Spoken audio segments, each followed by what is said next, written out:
When I was 23, went to start my internship and I was staying off with a friend. And I remember saying that night that I didn't want to be here anymore. And guess what? These two friends of mine were very dismissive. I mean, I don't blame them because at the time, mental health conversations were not a thing. People would they not say those words because people didn't know how to respond to those kind of things. People mocked people for saying those kind of things because I remember literally my friends mocking me. Please, oh, don't die here. Oh, take it to your house. Like I could hear the interrogatory tone from what they were saying. Like, please, oh, carry your. Now, so that they start to before you will conquer yourself here.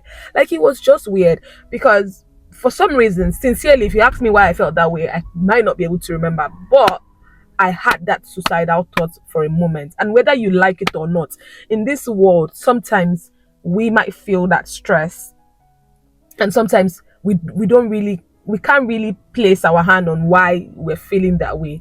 And trust me, if you don't know how best to respond to people, you may not ever be able to respond in a way that would prevent that. But then again, I wasn't planning to commit suicide. I just had suicidal thoughts.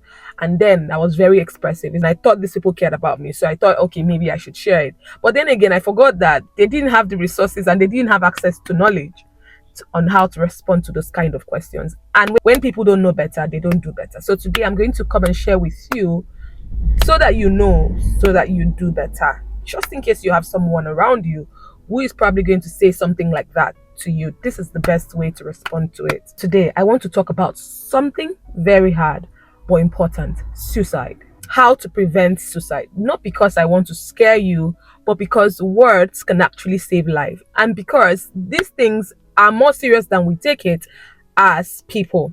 When someone is feeling that low, when they're feeling very low, oftentimes the most powerful thing that you can say is a simple look, I hear you. Let them know that you genuinely see their pain. Don't be dismissive of their pain, please. You can say, I'm here with you, not telling you to cheer up. Look, I'm not here to tell you to cheer up, but please don't be dismissive and don't mock them in your words. Maybe not saying anything self is even better because support can be done in silence. Because sometimes if you don't know, it's okay to be quiet and they will forgive you. If my friends didn't say those things to me, I probably would never have remembered. But then again, I don't know if I would have appreciated it if they were quiet. But what they said hurt me more than what they didn't say. So instead of being interrogatory in your words, you can say, I'm worried about you. I want to help keep you safe. And sincerely, this just puts on the light bulb that look, this person cares about me. These words does matter.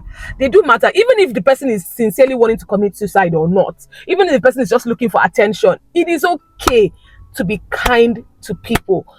I repeat, it is okay to be kind to people. Because evidence does show that asking directly about suicidal thoughts, like, are you thinking about ending your life? I mean, it sounds really, very sharp, but it's okay. It's okay to ask those questions because sometimes asking those questions directly does help. It does not implant those ideas, though. It actually does help. It can actually reduce the risks by breaking the isolation that comes with suicidal thoughts and giving them the permission to share with you however it is that they are feeling, and that way you can help them. So I'm going to be sharing with you a practical way on how you can help somebody who is suicidal. The moment the person mentions, oh, I don't want to be here again, or something that just sounds suicidal, just stay close to them. It might mean sending them a text, a voice message. Even if they don't reply, just presence, just being there. It is very helpful and it can be everything that they need at that time. Number two, help them plan small. You can ask questions like, what is one thing you would like to do the next week or for the next 2 hours? That tiny seed can start hope growing.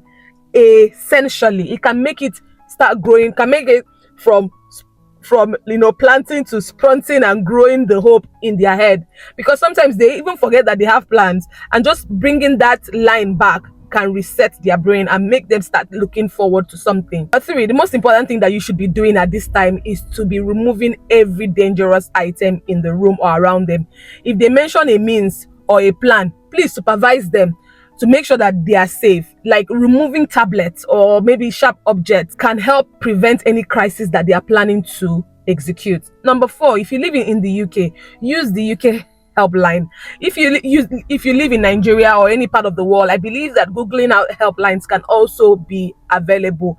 I've put the details on how to reach the Samaritan, Papyrus, Shout, and all of those services to help prevent suicide. I've put the numbers on the screen, so if you're supporting someone who is suicidal, or if you're suicidal, please reach out to those numbers. Let me share this. Suicide mostly happens in moments of unbearable pain, not necessarily like despair, because sometimes when the person is feeling so stuff and they cannot take it anymore, it just happens, and the despair has not happened yet. It's just that I can't take this anymore, and it happens as faster than you could ever think.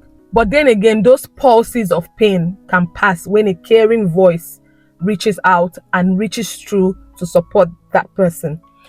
That caring voice could be yours, and maybe it should be yours. If you're listening and your heart is heavy, please, I beg you, text or call someone right now. Right now. It doesn't matter if they think that you are a burden, just call someone. You don't have to carry this all by yourself, and you shouldn't carry it all by yourself.